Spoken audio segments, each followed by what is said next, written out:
Hey everybody, we're back and happy Sunday to you. Jumping right in. Today we're talking about, do you have what it takes? Have what it takes for what? So for that godly, successful marriage, it's not always, about you, and it's not always going to be about you. It is about basically who can outserve the other. And it's not always gonna be like a walk in the park either. Like it's gonna, No. it's gonna take some work. No, it's not. It's gonna take some work.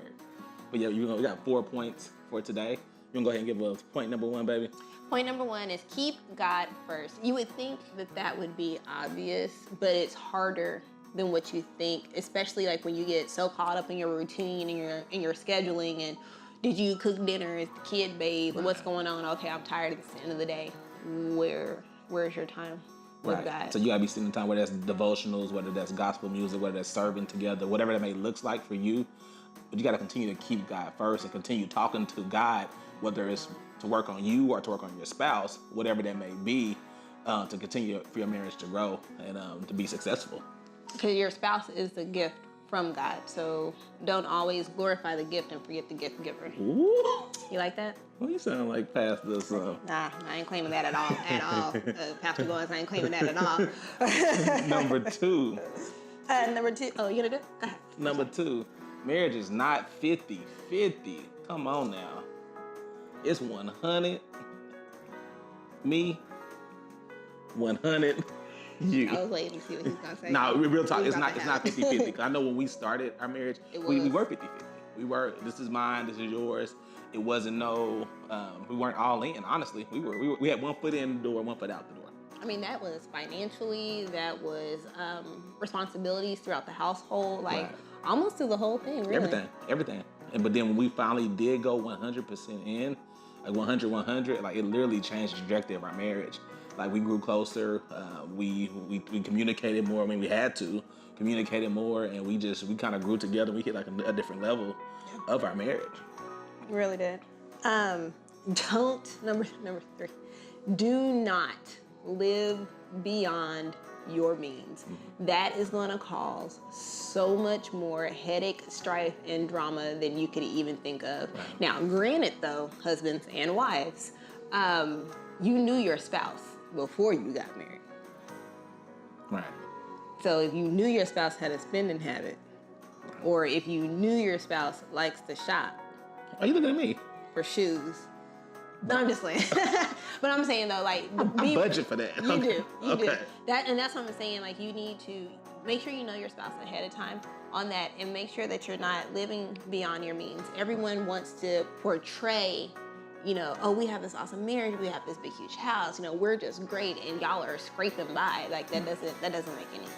Right, yeah. Like I said before, like the big weddings, the big house, all that stuff's not important. I mean, all that stuff fades away, So that's why I say we're not big on like big expensive gifts and all that stuff, because we have the essentials.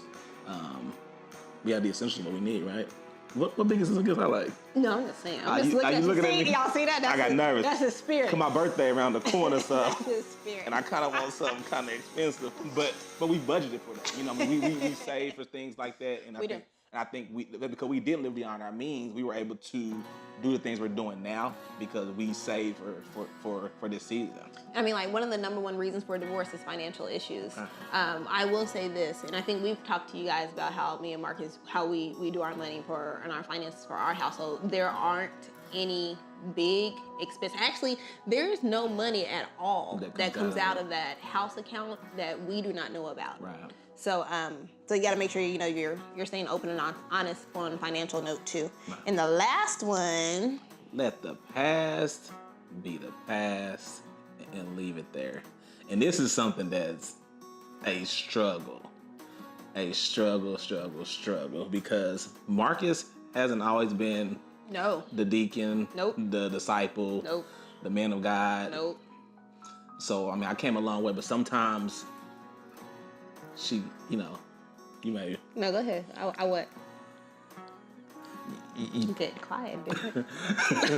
No, but I'm not the same person I used to be. So when arguments arise or issues arise, you gotta let the past be the past. Like God's forgiven us for everything that we've done wrong. So you gotta have that same grace with your spouse as well. because he delivered me. So let the past be the past.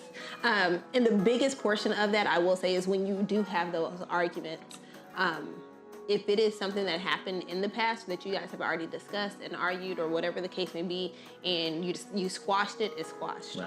You can't continue to bring that up because it's just gonna cause more issues. Because like, dang, I remember Marcus used to say this to me, like, you can't beat me up for this Stuff I did. forever. Right. So just keep that in mind. But those are our 4 points. So keep God first.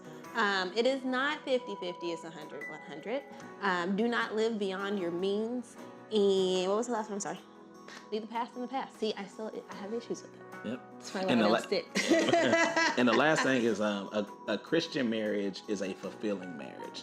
So like we said before, like our marriage should be a replica of God and Jesus and how he fought for the church and suffered for the church. So if your marriage isn't a replica, and I passed it before, like if you're not suffering for your wife, you're not even really being a husband. You know what I mean? Because we're called to suffer.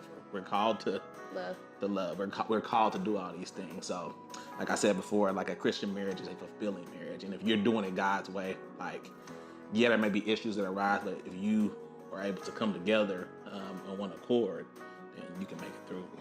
Communication is key, peeps. Because I put up with.